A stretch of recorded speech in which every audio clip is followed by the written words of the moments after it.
일반적으로 학원에서 강의가 민법 및 민사특별법이 8회에서 9회 정도가 돼요. 9회가. 근데 우리 에듀나인 쪽에서는요, 우리 입에서 보는 에듀나인에서는 이 민법이 안 되면 중개사 시험을 합격하기 어렵다. 민법에 치중을 하겠다. 그래서 에듀나인에서는 12회 강의가 되는 거예요. 12회가. 다른 데 비해서 어떻게 돼요? 3번에서 4번 정도 더 양이 많죠? 그래서 우리 강세를 보이는 겁니다. 그래서 이렇게 강의 계획을 해놨습니다. 여러분들한테. 여러분 첫 번째, 제1회 해가지고 1월 3일 개강해가지고 권리관계 변동해놓고 민법 밑에 민법 사례연습 100선 1번 교부 이렇게 돼 있죠? 그 사례가 지금 나간 교부예요. 1번. 예? 예. 그 다음 주에 여러분 오시면 다음 주에 1월 10일 날 적중지문 OX 문제 1회. 예? 1회. 그러고 난 다음에 사례 2번 교부돼 있죠? 자, 1회는 그 OX 문제는 여러분들한테 나중에요. 다음 주에 뭐 이런 식으로 나갈 겁니다. 요런 책자가. 요런 책자가. 그래서 요런 책자가 나가는데 안에 보면 이렇게 OX 문제가 있어요. 이렇게. 그래서 요 OX 문제를 여러분 풀게 되는데 오늘 진도 나간 거를 복습하는 거예요. 여기 있는 것처럼 그러니까 뭐 정확히 이제 강의 같은 경우 어떻게 여러분 진행이 되냐면 OX 문제를 푸는 거죠. OX. 그 OX 문제를 풀면서 이거를 복습을 하는 거예요. 전 시간 교재 복습을 하는 거고 그다음에 우리 교재 있죠? 교재에서 정규 수업을 하고 그다음에 10시 반에 그럼 정규 수업이 딱 끝나면 10분을 잘라가지고 오버하는 겁니다. 항상 10분씩 더해요. 그래서 10분을 잘라가지고 여러분들한테 사례 연습해가지고 사례 1번이 나가는 겁니다. 이렇게 사례가. 그 다음날 오면 또 다시 해야 돼요. 정규 수업에서 복습하고 그죠? OX에서 정규 수업 나가고 그다음에 사례 2번 나가고 이런 식으로 어떻게 진행되는지 알겠죠? 그래서 여러분들이 제가 강의하는 게 되게 좀 복잡합니다. 양이 많아가지고 그러면 여러분들이 이렇게 해가지고 요 지문을 갖고 여러분 풀 거예요. 저랑 같이 이런 거를 갖고 풀면은 요것도 꽤 양이 돼요. 31페이지다. 이제 그렇게 이거 끝나잖아요. 그러면 이제 사례 연습이라고 해가지고 나눠드리는 게 요런 겁니다. 요런 거. 저는 이제 책자로 만들어져 있는 거고 여러분들한테 책자로 주면 여러분들 책이 두껍잖아요. 그렇잖아요. 그렇죠. 양 많은데 그죠? 양 많은데 그래서 요거를 매일같이 나갑니다. 그래서 여러분들한테 매일같이 나가는데 첫 번째 1번 사례 나갔죠? 그 사례를 나가가지고 여러분들한테 이제 그 안에 박스에다가 저랑 같이 똑같이 이렇게 그림을 그리는 거예요. 여러분들이 이런 식으로 어떻게 하는지 알겠죠? 이렇게 같이 이렇게 나가는 겁니다. 그래서 이렇게 해서 여러분들이 하게 되면 요 책의 페이지가 240페이지 정도 돼요. 244페이지. 요거 두 개만 합해도 한 300페이지 되죠. 그럼 우리 교재까지 합하면 한 1000페이지 좀 조금 쪼까 그죠? 재미없군요. 그래서 매일같이 여러분들이 그 사례 한 문제씩 나가는데 이게 책을 두꺼운 거로 하면 부담스러우니까 매일같이. 그러니까 여러분들이 결석을 하시잖아요. 그럼 받을 수 있는 기회가 있다 없다. 끝나는 거예요. 네? 그래서 이제 100개니까 지금 100개니까 여러분 쭉 하다가 나중에 이제 3개월이 100개가 다 끝나고 난 다음에 만약에 시간이 남는다 그러면 제가 주택임대차보호법 사례로 이게 돌아갈 겁니다. 예? 예. 인사를 했으니까 옷 보고 시작할게요. 첫날이라 항상 제가 첫날은 제가 양복 입고 들어오는데 11월 달에 양복 입고 들어왔었고 12월 달에 양복 입고 들어왔었고 1월 달에 또 입고 들어왔어요. 다음번 절대 안 입고 들어올 겁니다. 자, 가봅시다. 우리가 여러분들이 대체적으로 여러분들이 전부 민법 및 민사특법에 대해서 오리엔테이션을 그 설명회를 원장님한테 들었다라고 생각을 합니다. 예? 그래서 우리 공인중개사 시험에서 1차 과목이 뭐고 2차 과목이 뭐고 그죠? 뭐가 중요해 이런 얘기 안 해도 되죠? 다 아시죠? 예, 다 아시니까 곧바로 우리 진도로 한번 들어가겠습니다. 그죠? 책을 쭉 이게 보시면 돼요. 그래서 책을 딱 보시면 아까 이 앞에 계신 분이 그 오전반도 그랬지만 앞에 계신 분이 책을 막 뜯으려고 막 눌렀는데 이 책이 자르지 마세요. 분철하지 마세요. 분철했다. 이거 보세요. 잠깐만 보여주세요. 이렇게 분철했어. 하나만 주세요. 하나만. 민총. 이야. 아니, 그래도 뭐 책 표지 예쁜 걸 분칠했네요. 그죠? 분칠해가지고 무거우니까 이렇게 갖고 다니잖아요. 그죠? 김진수를 데리고 다니는데 목만 잘라 갖고 다니는 거예요, 이게. 이게 제가 미리 이렇게 책을 살 때 원장님 말씀을 해줘가지고 분칠을 안 했었어야 되는데 분칠하지 마세요. 왜 그러냐면 공법 같은 경우라든지 그런 것들 특히 뭐 뭡니까 저 다른 과목들 뭐 법령 같은 거 나눠졌을 때 공법 같은 경우는 법이 파트가 다 나눠져 있기 때문에 잘려져 나갑니다. 근데 민법은 그렇지가 않아요. 전부 연결됐어요. 민법 총칙을 공부하다가요. 저는 이제 다음 시간에 하게 됐지만 올해는 그렇지만 다음 시간에 다음 주에 하지만 법률의 목적이 들어갈 때 그때 채권법이 개혁법이 다 나와버립니다. 여러분 앞에 부분에서 공부를 하실 때 뒤에 있는 부분의 내용이 나오는데 이 잘라놓으면 뒷부분 못 봐요. 못 봐요. 조문은 잘라도 좋아요. 조문은 지금 우리 책 교재 뒤에 조문 붙어 있죠. 그 잘라도 좋은데 그거도 있지만 여러분들 지난번 구판에 보면은 책 있죠. 구판에 보면 책이 보면은 조문 따로 있죠. 그걸 보시면 되잖아요. 내용 변경된 게 하나도 없어요. 민법 변경된 게 없어요. 뒤에 잘라면은 책을 뒤에 잘라면은 그게 뜯어져. 놔두고 기존에 있는 그걸 갖고 이용을 하셔라. 자르지 마세요. 들고 다니세요. 무겁고 힘들지만 들고 다니셔라. 응? 이렇게 보셔야 돼요. 들고 다니셔야 돼요. 뜯으면 안 돼요. 응. 깜짝 놀랐습니다. 여러분들 어떻게 소문지 머리말 읽어보세요. 책 머리말도 읽어보시고. 그럼 제 마누라가 누군지 금방 알 거예요. 그러고 난 다음에 여러분들 지금 이번에 교재가 지난번 좀 차이점이 나는 게 여러분 첫 페이지 16페이지 표 보시면 이제 우리 첫 번째 페이지죠. 예. 그래서 여러분들은 제가 이 책의 저자 의도가 조술 의도가 그겁니다. 여러분들이 첫 번째 딱 봤을 때 이쪽 파트에서 내용이 뭐가 있을까?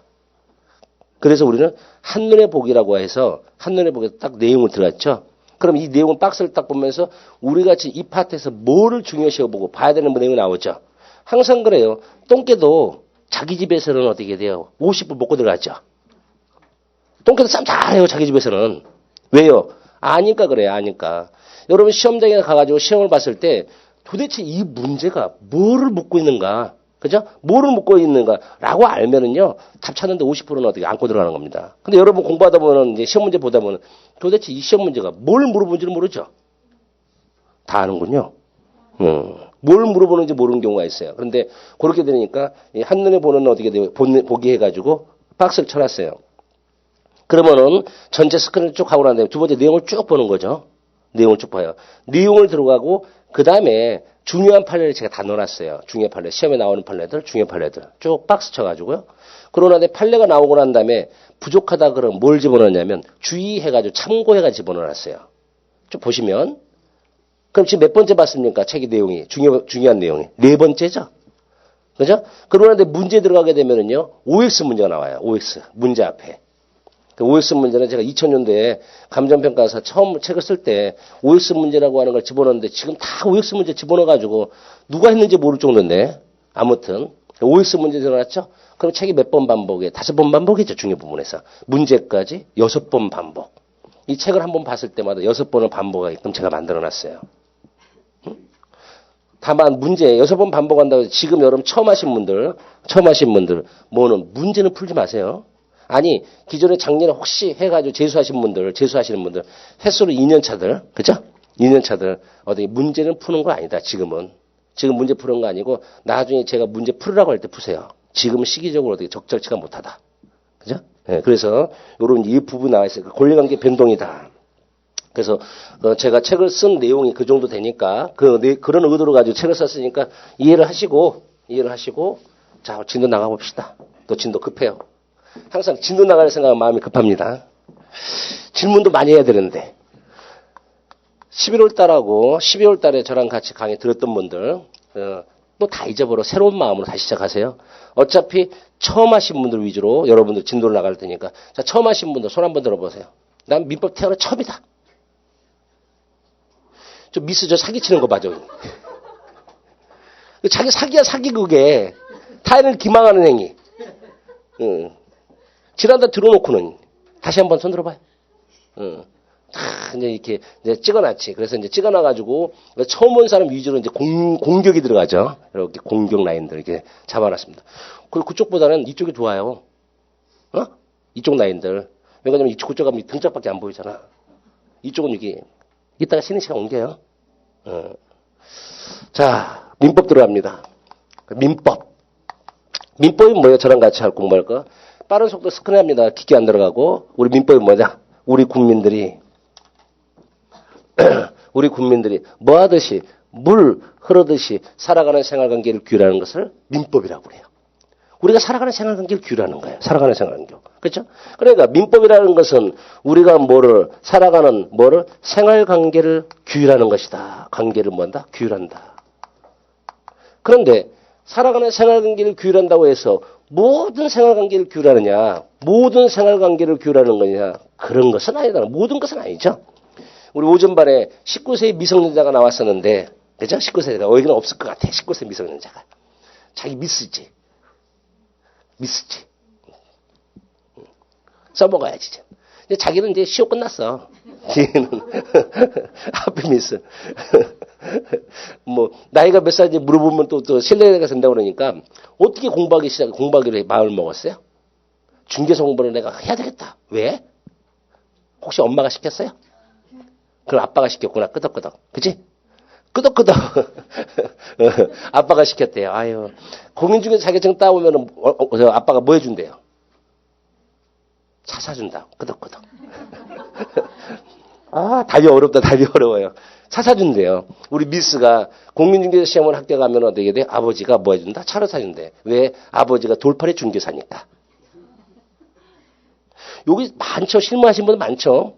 실무는 대가다. 근데 시험만 보면 그쵸. 말을 안 해도 금방 안 해요. 그죠? 웬 놈은 시험의 벽이 높은지. 그래서 아버지가 시켰다. 근데 아버지가 시키는데 합격하면 뭘 사주기로? 자동차를 사주기로 했다. 우리 미스가 밤새도록 공부했습니다. 그래가지고 18회 시험에 드디어 합격을 했어.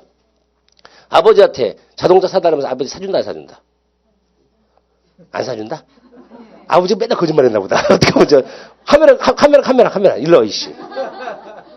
아버지한테. 안 사준다 그러면 어떡해. 자, 여러분들 봅시다. 지금 우리 모든 생활관계를 규율하는 부분에서 잠깐 여러분 말씀을 드렸는데, 그죠? 자, 아버지가 뭐라고 그랬어요? 야, 너 시험 해가지고, 시험 봐가지고, 자기들 따와라. 그럼 내가 자동차를 사줄게. 뭐 하면? 시험에 합격하면. 그죠? 라고 뭐 하는 거예요? 자동차 사주겠다. 약속을 청하는 거죠. 약속을 청하는 거. 이걸 우린 청약이라고 그래, 청약. 약속을 청하는 행위 줄여서 뭐라 한다? 청약. 그럼 우리 미스가 싫어요. 못해요. 그러면 어떻게? 뒤집어 맞으니까. 오케이. 따올게요. 라고 뭐 했어요? 확답을 해줬죠. 근데 확답을 했는데 긍정적으로 해줬죠. 이걸 뭐라고 하는 거예요? 승낙. 부정적으로 하는 것은 뭐라 한다? 거절. 됐어요?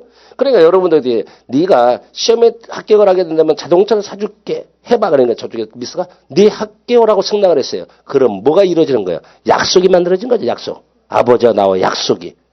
그 약속을 다른 말로 합의라고 그래. 합의. 다른 말로 뭐라고 그래요? 계약이라고 그래요. 또 같은 말로. 그래서 약속을 했다. 합의를 했다. 뭐를 맺었다? 계약을 맺었다. 그럼 계약이 나오잖아요. 그러니까 청약과 승낙 계약이 뭐가 있다? 합치가 돼서. 그러면 계약이 성립됐어요. 그럼 뭔가 권리자의 의무하고 의무자의 어떻게 의무가 나오죠. 권리 의무 관계 나오는 거예요. 시험으로 만약에 어떻게 돼요? 합격했으면 아버지한테 달라고 그래야 될 거 아니에요. 근데 아버지가 안 줬어. 주머니에 도끼 꺼내가지고 아버지한테 도끼 내놔 맞박통 찍어요? 어떻게 돼요? 맞아 죽죠. 즉 그 얘기는 뭐냐? 아버지하고 나하고 약속을 했지만 아버지한테 이행하라 라고 청구하면 아버지 뒤지러 맞죠? 그런 것까지 법이 개입하는 것은 아니라는 거예요. 무슨 말 알겠죠?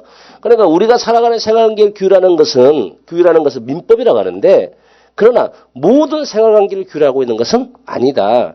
그러면 어떤 게 빠지냐, 제외되는 게, 어떤 게 제외되냐. 방금 말한 것처럼 인간관계라든지, 그죠? 우리 미스, 남자친구 있다, 없다? 있다. 그죠? 있어요. 답도 금방 알아, 우리는. 그죠? 그래서 어떻게 돼? 영화를 구경하기 위해서 약속을 했어요. 약속을.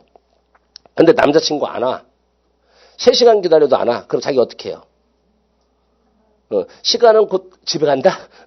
시간은 곧 돈이다. 라고 해서 누구한테? 남자친구한테 시간을 어떻게 돈으로 환산해요? 손해배상 청구해요? 뭔가 기분 이상해지죠. 그잖아요. 헤어지자는 얘기지. 그런 관계를 우리 인간관계라고 그래요. 법이 개입하는 관계가 아니라는 겁니다. 그렇죠? 부모하고. 또한 마찬가지 도덕관계. 어른을 공경하라. 공경하지 않았어요. 손해배상 청구해요? 아니죠. 공경하라. 도덕관계. 법이 개입하는 관계가 아니다. 제외되는 겁니다. 이 부분이. 그럼 어떤 관계가 어떻게 되는 거예요? 모든 것이 아니 제외된다면 어떤 관계 민법이 적용될 것이냐? 어떤 거요? 뭐다? 법적 구속력이 있는 관계다. 그죠? 법적 구속력이 있는 관계. 이따가 여러분들한테 여기서 말고 법률 사실 파트에서 채무 불이행 부분에서 제가 되게 돼요. 김치찌개 사건을 한번 설명해 드릴 거예요. 김치찌개. 미스. 자기야, 자기. 뒤 아니야, 자기. 미스하면 이제는. 저녁밥 먹었어, 안 먹었어요? 안 먹었어? 그럼 할 말이 없는 거예요. 그러면 제가 뭐라고 얘기하겠어요. 그지? 뒤에 하얀 미스. 저녁밥 먹었다, 안 먹었다? 가자. 자, 이따 하겠습니다. 이거 졌어. 그래서 민법에서 이런 강의 나오는데 이런 민법이 어떻게 구성이 되어 있겠냐 말이죠. 어떻게 구성되어 있겠냐. 그래서 민법은 첫째 재산법하고 재산법, 두 번째 뭐하고 가족법은 나눠졌어요. 지금 여러분들이 책을 보면은 아마 우리 국민 중에 책으로서는 처음으로 중간에 간지가 들어갔을 거예요. 일단한 거 있죠? 그래서 여러분들이 들어가 있는데 지금 하고 있는 것들이 그 부분이에요. 큰 타이틀로. 근데 가는데 계약법부터 들어가요. 계약법. 맨 뒤부터 들어가요. 그죠? 맨 뒤부터 들어가요. 채권법부터 맨 뒤에 거. 민총이 아니고. 책의 간지. 처음 뒤에. 그래서 일단은 가족법이 있는데 가족법은 제 4편에서 친족법 제4편이에요. 그럼 친족법이라는 것은 무엇이냐? 친족이라는 거 하는 것은 다른 말로 신분법이라고 얘기해요. 신분법. 그럼 친족법은 뭐냐? 나를 중심으로 해서 위아래 좌우 관계를 규율하는 것을 우리 친족법이라고 그래요. 나를 중심으로 해서 위아래 좌우 관계.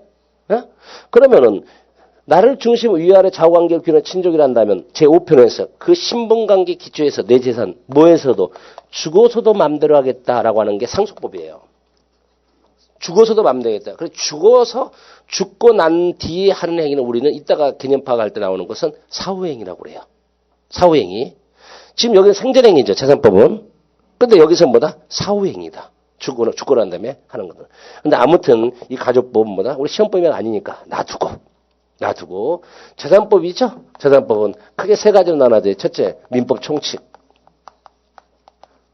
1편에서 제2편에서는 원래 채권법이어야 되는데 우리 민법은 물권법이 들어가 있어요. 이유는 나중에 물권법을 설명해 드릴게요. 그래서 2편에서 뭐가? 물권법이. 그러면 세 번째, 제3편에서 뭐다? 채권법이라고 하는 게 있죠. 그렇죠? 그러니까 물권법이라고 하는 것은 물권 변동을 규율하는 법. 채권법은 채권 변동을 규율하는 법을 우리는 채권법이다. 나중에 하게 돼요. 아무튼 이 정도만. 이러한 채권법은 깊게 안 들어가요. 여러분 처음 하신 분들은 민법이 저렇게 생겼구나라고 하는 것만 보여드리는 거니까. 그죠? 이게 보여드리는 거니까 깊게 안 들어가요. 지난달 같은 경우는 어떻게 이 챕트리 강의법식으로 해가지고 강의를 다 진도를 잡아서 들어갔지만 지금 여러분들은 저렇게 생겼구나라고 하는 것만 보여드리니까. 자, 그럼 채권법 뭐하고 총론 파트하고 채권법 총론 뭐하고 채권법 강론으로 나눠지는 겁니다. 채권법 총론은 역시 시험 범위가 아니에요. 굉장히 어려운 파트인데 채권법 총론이 우리 시험 범위에 만약에 들어가게 된다면 요 책의 3분의 1 이상의 분량이 또 들어가야 됩니다. 여기 이 정도에서. 엄청나죠? 다행히 우리 시험 범위가 아니니까 다행이죠.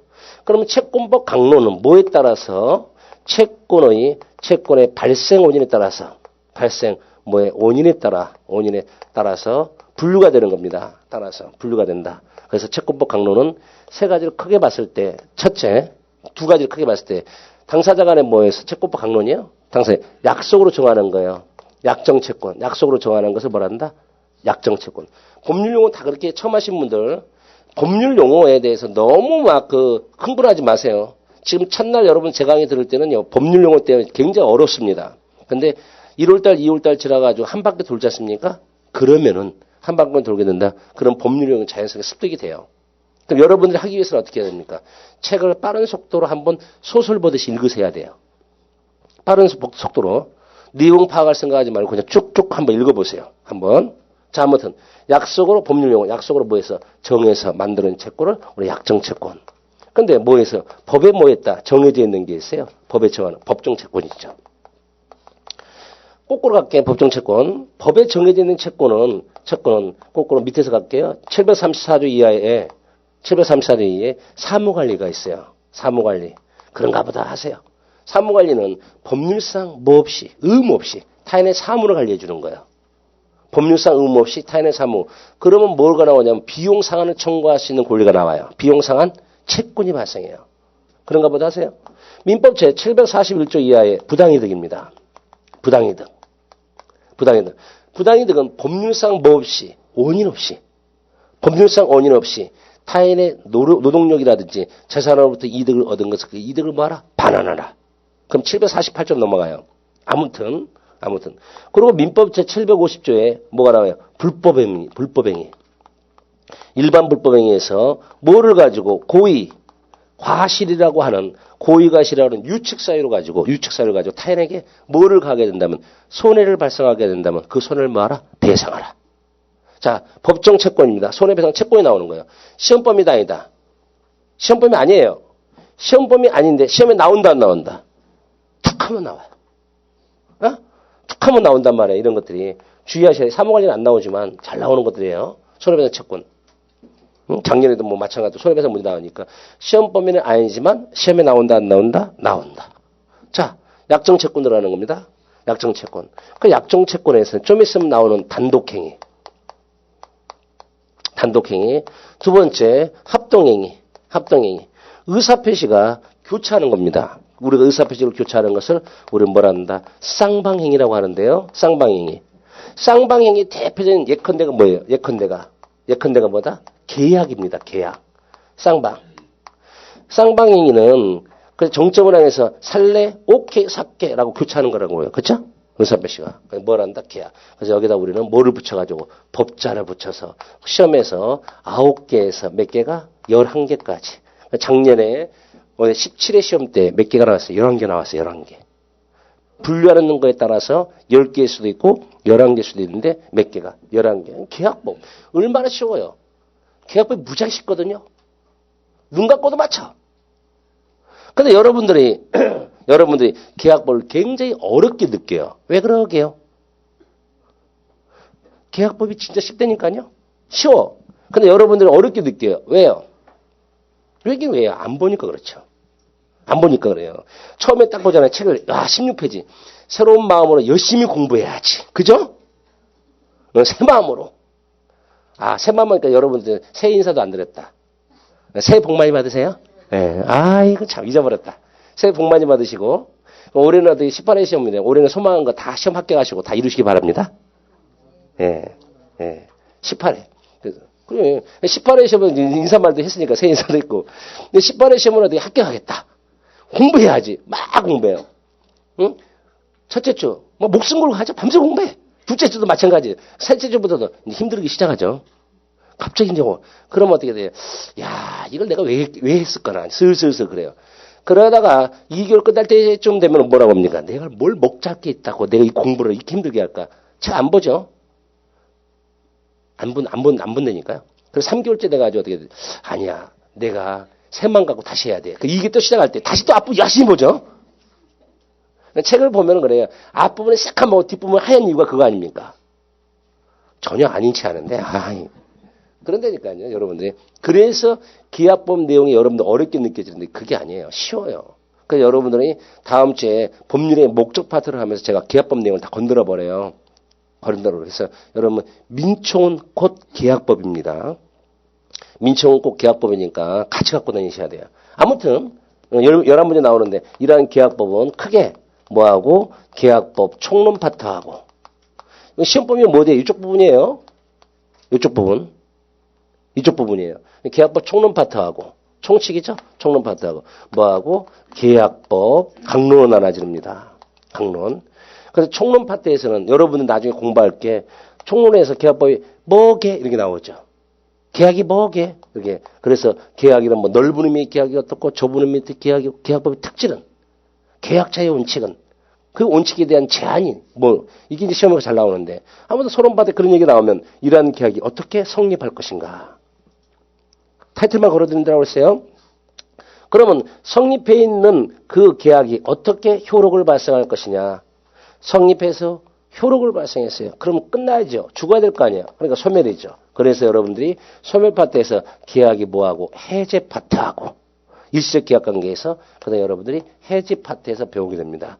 이래서 요렇게 소론, 성립, 효력, 소멸 이 내용을 여러분 분석하게 되는데 이 안에서 몇 개가 5개가 나와요. 여기서 총론 파트에서 그리고 계약법 강론이죠. 계약법 강론에서는 분류가 여러분 전형계약이라는 게 나와요. 전형계약.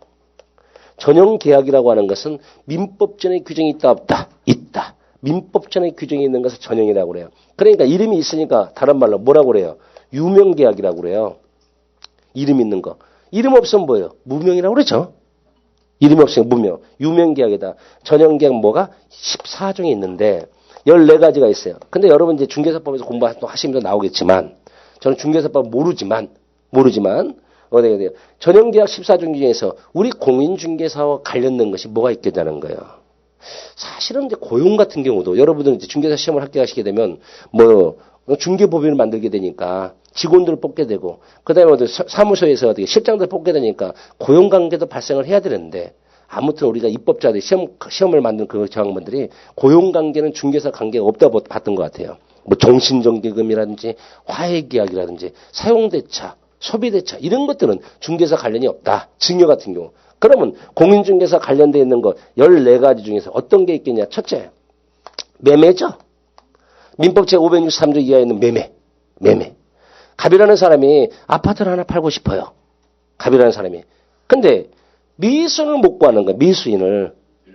근데 미수인을 못 구하는데 A라고 하는 공인중개사가 그 사실을 알고 미수인을 붙여주고 계약서를 작성해주고 수수료를 받는다. 기분 째진다 안 째진다? 째진다. 에? 매매 잘해야 될 거 아니에요, 우리. 그래서 매매가 시험범위 들어가고. 두 번째, 교환이에요, 교환. 갑이라는 사람이, 맨날 하는 것처럼 갑이라는 사람이 어디에서, 서울에서 열심히 살았어요. 얘들 다 키웠어. 서울 다 살았어요. 서울에 있을 필요가 없어요. 그래서 지방에서 전원생활을 하고 싶은데, 현금은 없고, 건물만, 4층짜리 건물이 하나 있더라. 그래서 자기는 시골에서 전원생활을 하고 싶더라. 을이라는 사람은 돈은 없지만 시골에 가수원도 없고 야산도 있어요. 근데 애들 교육상에 서울에서 살고 싶은데 돈이 없어요. 그 사실을 아는 공인중개사 A가 각각 을을 둘이 붙여가지고 건물 넘겨주고 가수원 넘겨줘서 바깥치기 해가지고 수수료 받았다. 기분 째진다 안 째진다? 시험법입니다. 그죠? 기분 째지잖아요. 째진다고 하세요. 째져야지. 그래서 교환. 올해 여러분 18회 시험 때는 이 부분 주의하셔야 됩니다. 18회 시험 때에서는 아마 나올 거야. 그 다음에 세 번째, 우리 공인중개사에서 이거 모르면 큰일 나죠. 임대차. 아니야, 나는 토지 매매만 할 거야. 그러지 마요. 가랑비 5천원인지 모른다고 이게 굉장히 이거 쏠쏠합니다, 이거. 저녁반의 특징. 혼자 쏠쏠하다 했냐. 반응을 보여주세요. 반응을. 아이고 참말로. 자, 임대차. 우리 미스가 처음 공부한다고 그랬지? 미스 처음 공부했다고 그랬지? 그래서 자기 처음 아닌 것 같은데. 옷을 많이 본 얼굴 같은데. 혹시 언니가? 이상하다. 흔한 얼굴인가? 미스한테 흔하다고 하면 좋은 건가요? 나쁜 건가요? 나쁜 거야? 자, 미스. 갑이라는 사람의 건물에, 자, 임대차 여러분 잠깐 봐요. 임대차. 갑이라는 사람이 건물에 을이라는 사람이 매달 월세를 지급해야 되죠. 그래서 첫째 임대차 계약을 체결했다. 임대차 계약을 체결했어요. 그러면 빌려준 사람은 임대인, 대인. 그죠? 빌린 사람은 빌리차잖아요. 차인. 그죠? 임차인. 그래서 사용대차에서는 대주, 차주. 임대차니까 임대인과 임차인 관계. 했어요. 임차인이 있어요. 그러다 어느 날 갑이라는 사람이 이 목적물을 누구한테? 병이라는 사람한테 처분을 했어요. 그래서 누구한테? 병한테 등기를 넘겨줬어요. 그럼 병이라는 사람 신소유자 나와 있죠. 신소유자가 나있다. 신소유자가. 그러면 임차인 을이라는 사람은 병이라는 사람 신소유자한테 임차권을 가지고 주장한 임차권을 주장 즉 대항할 수 있다. OX. 미스. 아이 막 옆에서 답을 다 알려줘. 을이라는 사람이 임차인이 누구한테 새로운 소유권자 그죠? 병한테 임차권을 가지고 신소유자 병한테 대항할 수 있다. OX. O 그랬어요. 우리 미스가 O 그랬는데 이제 우리가 지금 여러분들이 생각하기인데 이상하다. 내가 나무 집에 전세를 사는데 임대차 했을 때 새로운 소유권자한테 내가 보증금도 받고 주장할 수 있었는데 왜 X? 왜 X? 아 민법이니까 그래요. 민법. 자기는 뭘 생각했어요? 주택임대차법을 생각한 거예요. 뭐 있습니까? 민법에서는 뭐는 매매는 임대차를 깨뜨려 버린다. 임대차를 깨뜨려 버려요. 그러니까 민법상의 임대차에서는 을을 임차인을 보호할 수 있는 방법이 없어요. 이 경우에 민법은 그러니까 누구한테 병이라는 사람한테 을이라는 사람이 보증금 반환을 청구할 수 있어 없어요? 없어요. 얘가 병한테 집 팔아놓고 어디 중국으로 튀어버렸다. 그럼 누가 을이 뭘 밟았다? 똥 밟은 거야. 방법이 없어요. 그럼 민법상에서 임차인을 보호할 수 있는 방법이 없잖아요. 임차인 불쌍하다 안 불쌍하다? 불쌍하다. 불쌍하니까 민법으로 안 되니까 뭐를 가지고 특별히 만들어서 그죠? 뭐를 만들어서 특별히 만들어 가지고 이러는 거예요. 특별히 만들어서. 그래서 주택에 대해서는 민법 1981년도에 뭐를 만들어서 주택 임대차법을 만들고 응? 그다음에 상가에 대해서는 2002년도 11월부터 뭐를 만들어서 상가 임대차법 줄여서 뭐를 만들어서 상임법을 만들어서 기본적으로 이걸 만들어 가지고 뭐다 신소유자는 누구의 지위를 신소유자는 뭐를 임대인의 지위를 뭐한 것으로 승계한 것으로 본다 이러는 거예요.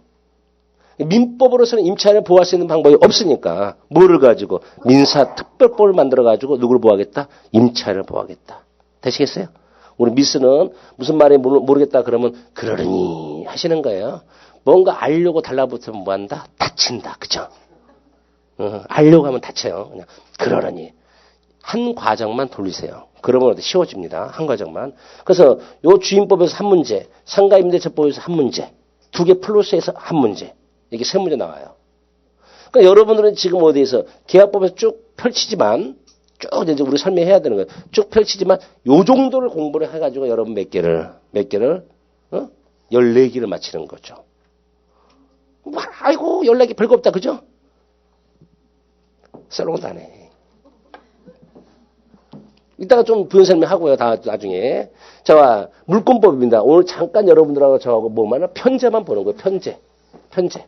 자, 물권법은 다시 이것도 어떻게 똑같아 구조가 물권법 총론 파트하고 두 번째 뭐하고 물권법 강론으로 나눠지는 겁니다. 강론으로. 총론하고 강론. 그럼 여러분들은 지금 이제 두 번째 트리강의법에서 그 간지에 그 그림 물권법 내용이에요 지금. 그래서 물권 총론은 나중에 또 이제 그걸 하겠지만 우리는 타이틀만 그래서 뭐하고 물권 일반하고 그래서 물권이 뭐게 뭐게 두 번째 어떤 종류가 있을 것이냐 어떤 효력을 발생할 것이냐 이런 얘기 나오고 그 다음에 물권 변동이 나와요. 물권 변동. 그래서 물권 변동이 그래서 부동산 물권 변동이 어떻게 움직이고 부동산 물권 변동이 두 번째 동산 물권이 어떻게 발생을 하고 그랬을 때 어떻게 소멸할 것이냐 이런 얘기 나오거든요. 나중에 여러분들 공부해요. 오늘은 타이틀만 그려드리고 그죠? 그림만 그린다는 것을 그림만 전체 민법이 어떻게 생겨 먹었는가 그렇죠? 물권법 강론은 크게 뭐하고 점유권하고 그래서 강론은 8종의 8가지 종류 8종 점유권하고 물건을 지배하고 있는 사실 상태를 보호하는 것을 우리 점유권. 이 점유권의 반대말을 우리 민법의 규정은 없지만 관념상을 만들어 놓는 거예요. 그것을 우리는 본권이라고 합니다. 본권. 이러한 본권은 다시 소유권이라는 권리하고 소유권. 그런 소유권은 민법 제211조에서 사용, 수익, 처분인의 권능이 끊는데 처분에 뭐가 있다? 조문에서는 권리라고 하는데 권능이라고 합니다. 권능. 그쵸? 권능. 근데 이 소유권이 있는데 이 소유권을 어떻게 뭔가를 뺏어가 버립니다. 누구를 소유권을 뭐 하겠다? 제한하겠다. 그죠? 타인의 소유권을 제한하겠다. 그래서 제한물권이라고 하는데 이때 제한물권은 어디에서 소유권의 사용가치하고 수익가치를 뺏어가 버려요. 뺏어가가지고 뭐라 하는 거예요? 용익물권이라고 그래요. 용익물권. 사용가치를 뺏어가는 거죠. 처분가치를 뺏어가는 것을 우리는 담보물권이라고 합니다. 담보물권. 그래서 용익물권은 첫째, 상권, 토지요. 여권, 토지요. 그 다음에 전세권. 이렇게. 직접 쓰는 것은 토지에서만 성립한다는 얘기. 담보물권은, 그쵸? 첫째, 법에 정해져 있는 법정담보물권하고 약속으로 정하는 약정담보물권 나눠지는데 법정담보물권은 유치권. 자, 유치권. 시험에 잘 나옵니다. 다 나오는 것들이에요. 약정담보물권은 뭐하고? 질권하고 저당권인데 질권이 전당포이기에 전당포이기 때문에 우리 시험 범위가 아니에요. 중개사와 전당포 관계에 있다 없다. 그래서 물권법은 뭐를 제외한 질권을 제외한 전체가 시험범위입니다. 전체가. 그래서 공인중개사에서 하이라이트 핵심은 뭐예요? 물권법입니다. 양이 제일 많죠. 양이 제일 많아요. 여기서 몇 문제 나오는 거예요? 여기서 14문제가 나와요. 14문제요? 근데 14문제만 나오느냐? 그렇지 않거든요. 그렇지는 않고 어떻게 소유권 파트에서요. 여러분 나중에 상린관계에서 배우는데 민법 제215조에 보면 구분소유권의 개념이 나와요. 근데 이 구분소유권의 개념이 215조 개념이 해결이 안 되니까 할 수 없이 뭐를 만들었다. 1984년도 집합건물의 소유 및 관리 및 소유에 관한 법률. 집합건물법 줄여서 뭐를 만들었다? 집건법을. 이런 걸 만들어내요. 그리고 소유권의 개념이 자기 건데도 불구하고 자꾸 남의 이름을 쓴단 말이죠. 그래서 명의신탁이라는 부분이 나오거든요.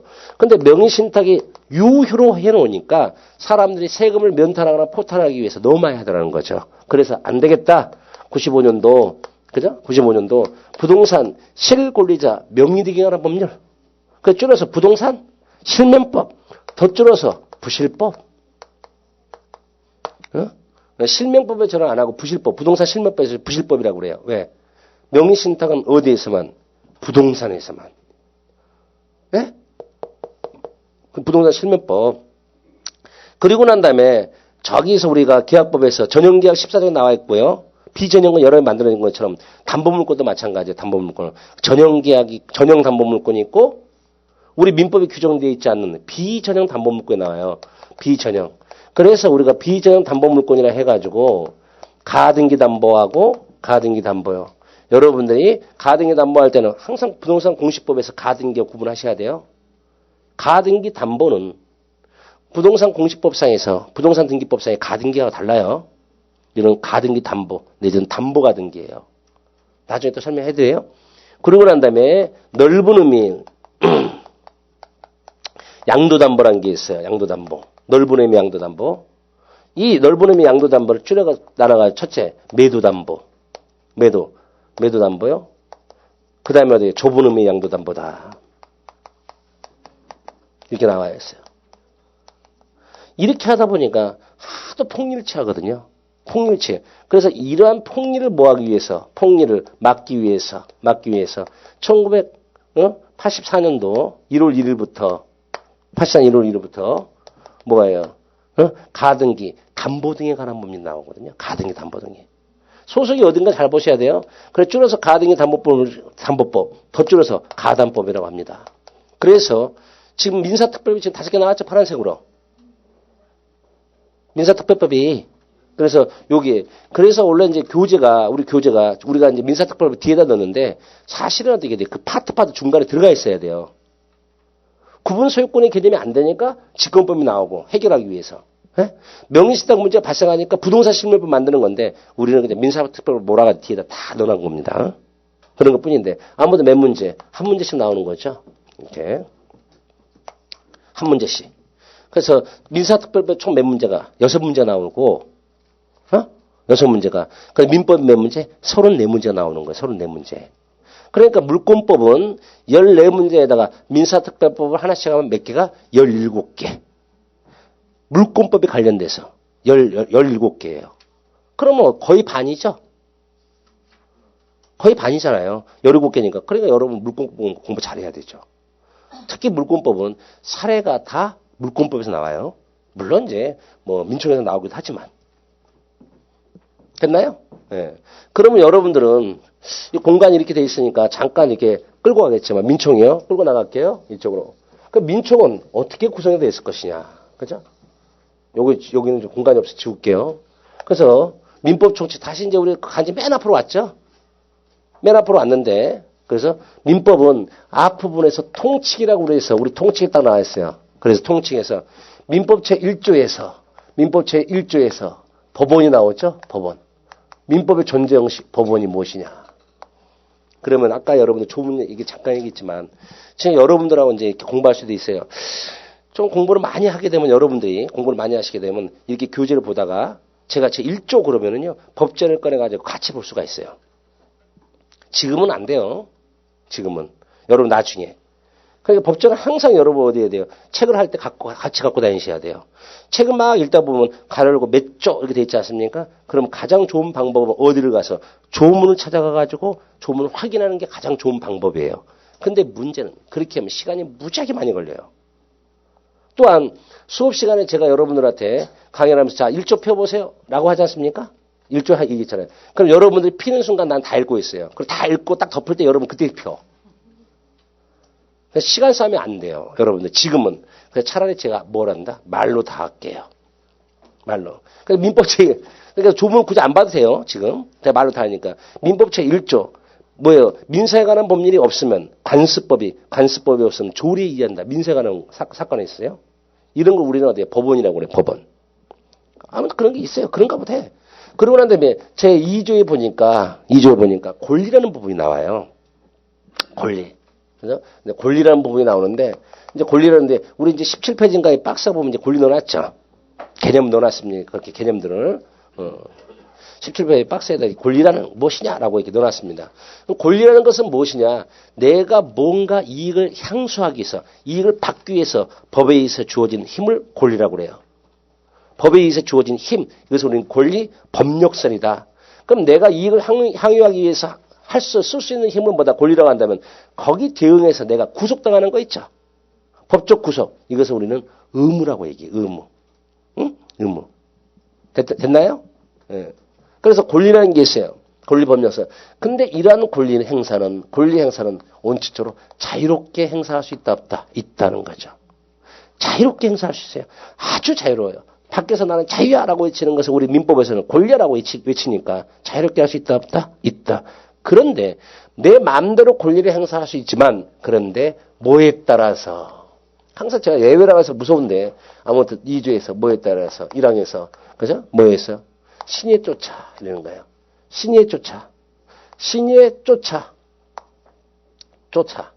성실하게. 그래서 이거를 우리는 신의 성실의 원칙이라고 그래요. 자, 우리 시험 범위가 아니죠. 시험 범위가 아닌데 나오니까 문제지. 줄여가지고 신의 성실의 원칙을 줄여가지고 뭐라고 하는 거예요? 신의칙이라고 그래요. 신의칙.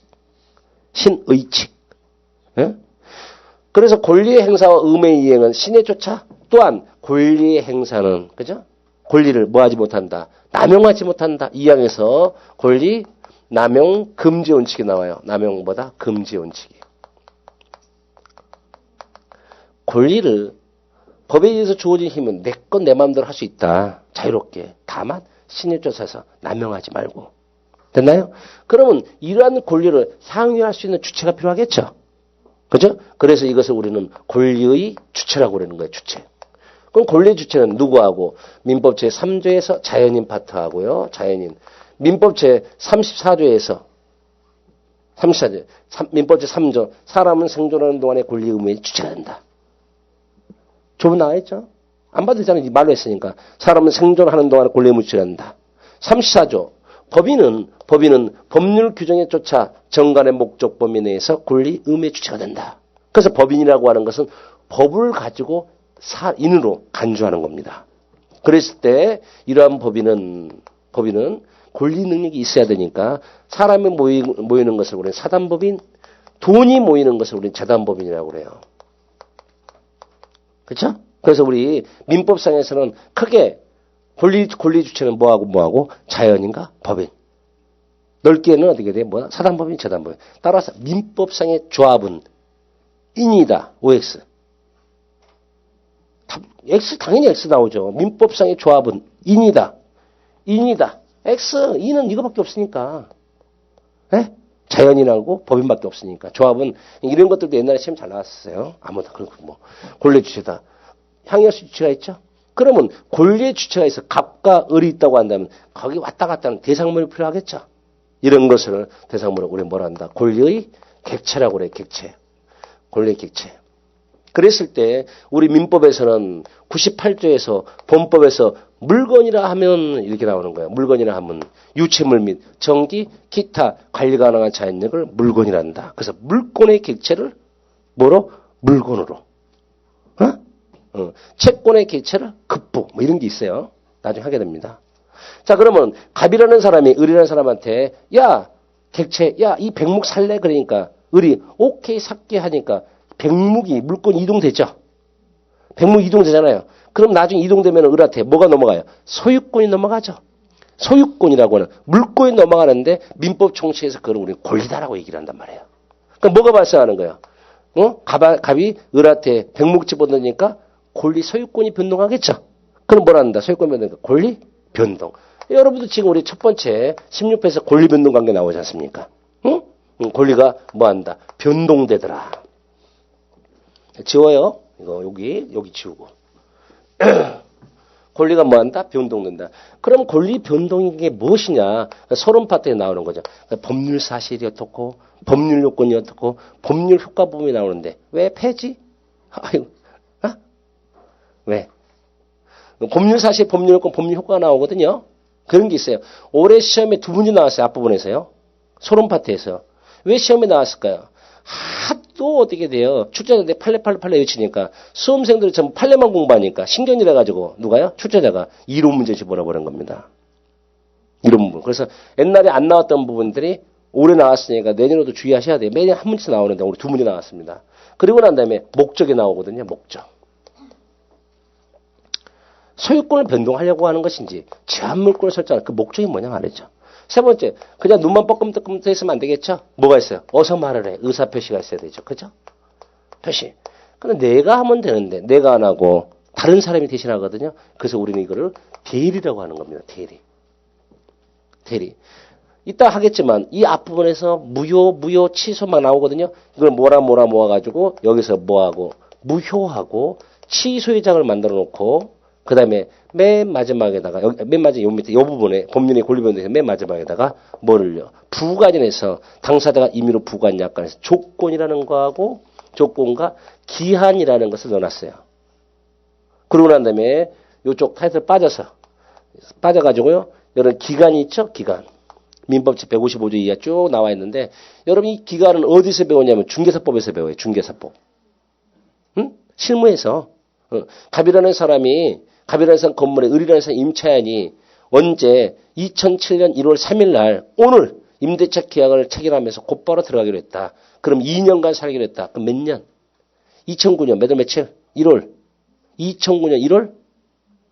몇 시까지 쓸 수 있어요? 2009년 1월 2일 땡 3일 24시까지 쓸 수 있는 권리가 있다. 임대차 기간이 나오는 거예요. 오늘부터 하니까. 이런 거 다 배우세요. 나중에. 그 기간과 뭐가 나오는 거예요? 소멸시효라는 부분이 나와요. 그래서 우리는 이론적으로 아니 시험 범위가 여기는 어떻습니까? 시험 범위가 아니다. 시험 범위 아니에요. 여기 잘라가지고 어떻게 돼요? 여기 잘라가지고 시험 범위다 아니다 이렇게 나와요. 그럼 뭐만 요만큼만 잘라가지고 우리 시험 범위다. 법률의 파트 시험 범위다. 해서 몇 문제 나오는 거예요? 10문제 나오거든요. 10문제. 이쪽 파트만 꺼내가지고 10문제예요. 10문제. 이쪽 파트만. 그럼 이쪽에 손매시 파트 시험 나올까 안 나올 거야? 맨날 나오죠? 어? 물권의 개념 시험이 나올까 안 나올까요? 물권의 개체. 맨날 나오죠? 시험 범위는 아니라고 하면서 시험 맨날 나와요. 어? 또한 여러분들이 공부를 하시다 보면은 민총이 제일 어렵다고 얘기하거든요. 왜 어렵습니까? 첫째, 위에 걸 잘라버려서 그래요. 아까 말씀드린 것처럼 순차적으로 통치가 있고 신의칙이 있고 그다음에 권리주체가 있고 그러니까 대상이 객체가 나오고 권리변동이 발생하거나 이렇게 해서 이론이 나오는데 앞에 볼 펑 날려버리니까 어떻게 돼? 문제가 아무것도 모르는 상태에서 여러분 권리변동 들어가잖아요. 그러니까 민법 총칙이 어려운 거예요. 젊은 문제 있으면서. 아무튼 이게 민법이에요. 이게 여러분들 같이. 근데 여러분들 이게 대학에서는 법과대학에서는 10학기 동안 배우는 거 10학기 동안 이거를. 근데 여러분 몇 개월 만에 2개월 만에 이야 그죠? 여러분들 천재. 그랬을 때 요 부분을 여러분들 이런 식으로 공부하게 된다면 대단히 어려워요. 그래서 요 부분을 다시 앞으로 가가지고 이렇게 하는 겁니다. 자 이제 지워요. 예. 요 부분에 지우고. 자, 저거 노란색에 있는 부분이 따라오는 겁니다. 저쪽 노란색에 있는, 오른쪽에 있는 따라오는 거, 이쪽으로. 민법 총칙을 공부하실 때 저런 식으로 해서 공부한다 그러면 여러분들이 뭐 논리적으로 이렇게 딱딱 돼 있지만 저렇게 하면 안 돼. 저게 너무 어려워요. 목차가. 어떻게 하는 거니까? 이렇게 공부하셔야 됩니다. 민법 총칙을 공부하실 때, 자, 아까 잠깐 우리 미스터 때 얘기했지만, 뭐를요? 약속을 청하는 행위가 있었죠? 약속을 청하는 행위. 청약. 거기에 대한 확답, 승낙이죠. 그럼 그걸 뭐라고 하는 거예요? 합의, 내지는 약속, 내지는 계약이다.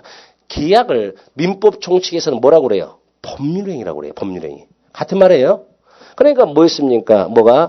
계약이 성립하려고 한다면, 즉 법률행위가 어떻게 성립하려고 한다면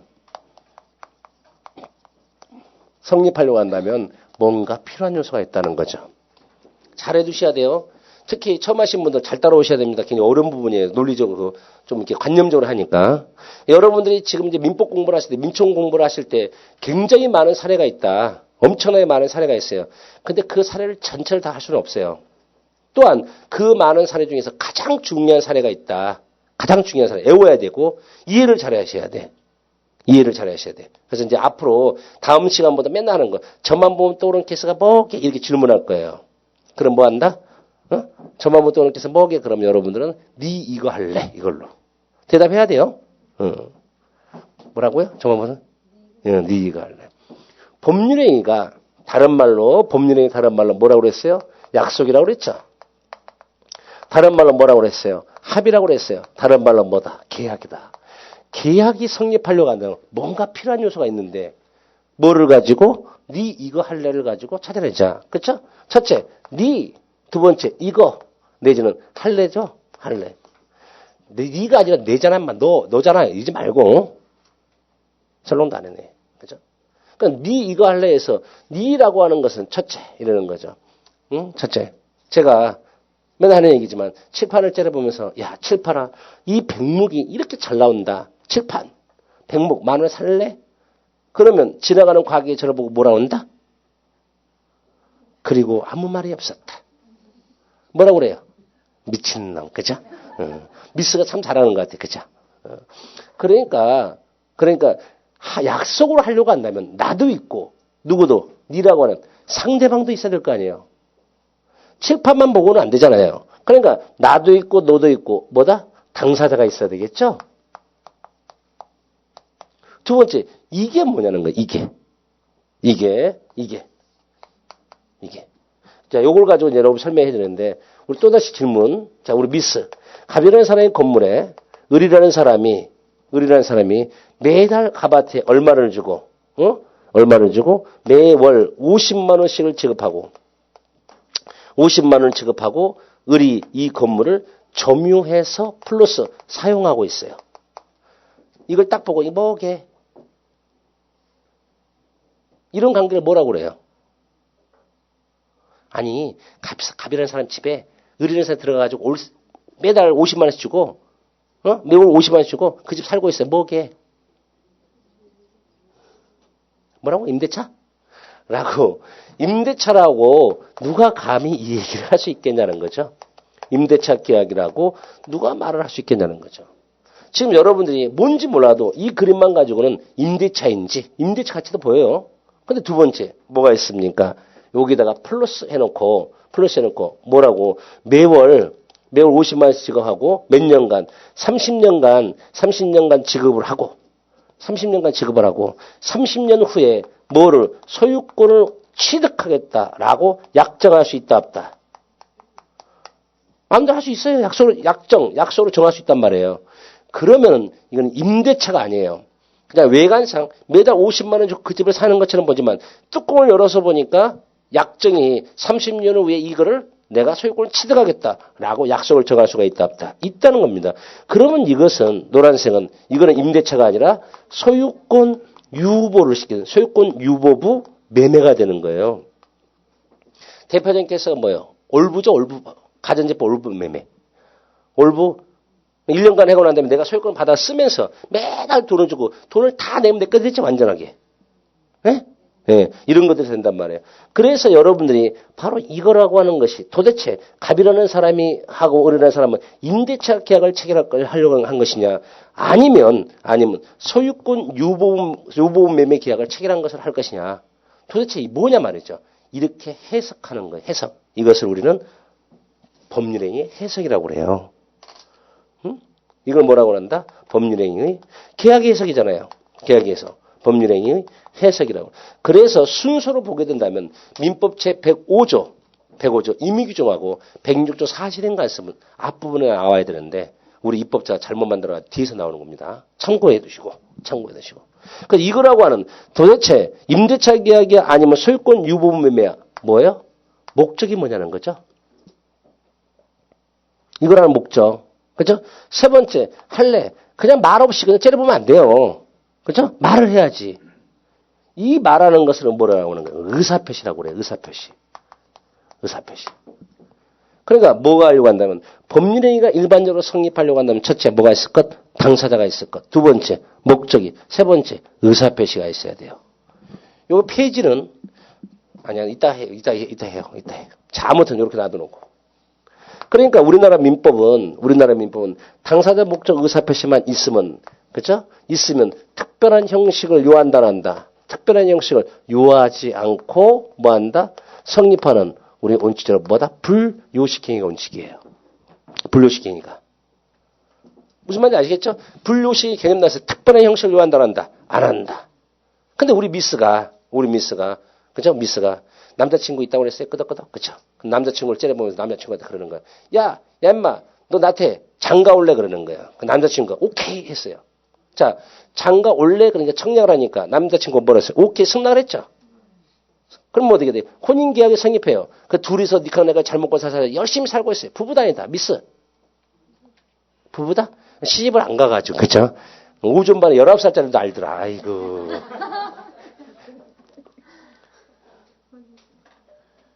같이 살고 있으면 부부 아니지. 그건 동거지. 뭐 해야 돼요? 혼인신고해야 되죠. 그잖아요. 그러니까 뭐라고 하는 거예요? 나도 있고 남자친구도 있고 부부생활의 목적도 있고 할래라고 하니까 오케이 한다고 어디 승낙도 있지만 부부다 아니다. 아니잖아요. 뭔가 특별하게 요구하는 게 있죠. 뭐 혼인신고. 뭔가 특별하게 요구하니까 특별 성립 요건이라고 하는 거예요. 일반적이지 않고 뭐다? 특별하게. 그래서 각종의 혼인신고면 혼인신고, 각종의 신고. 내지는 법인 있죠. 아까 법인에서 뭐를 하기 위해서 법인을 설립하기 위해서는 첫째 정가를 작성하고 주무관청의 허가를 받고 그다음에 뭐를 설립등기를 갖춰야 되거든요. 설립등기를. 이것을 우리는 설립행위라고 그래요. 요한다 안 한다. 요한다. 그렇죠? 그러니까 우리나라 민법은 원칙적으로 뭐다? 불요식행위지만 예외적으로 있던 형식을 요구할 수도 있다 없다? 예? 있다. 예외. 요식행위. 그럼 여러분 지금 개념들 나왔잖아요. 생전행위, 사후행위 아까 계속 나왔죠? 그 다음에 지금 어떻게 돼? 또 이런 것들이 뭐 불요식행위, 요식행위 이런 게 나와 있죠? 자, 이렇게 여러분들이 나와 있는데 여러분들이 구분하셔야 될 게 이처럼 법률의 성립요건하고 효력요건하고 구분하셔야 돼요. 법률은 이건 성립의 문제다. 성립되어 있는 법률행위가 뭐를요? 효력을 발생하려고 한다면 일단은 뭐 해야 된다? 성립돼야 되는 거예요. 성립되게. 그래서 이것을 법률행위 일반 유효요건 내지는 효력요건이라 한다. 그렇죠? 그래서 이것을 이름하여 우리는 이거를 체이론이라고 하는 이론이 나오는데 체이론 제가 만든 거니까 다른 책에는 없습니다. 책에는 없어요. 이 체이론 나오는데 시간상 뭐 이럴 때 10분간 쉬었다 해야 되겠죠? 이게 좀 길어지니까 10분간 쉬었다가 체이론 들어가겠습니다.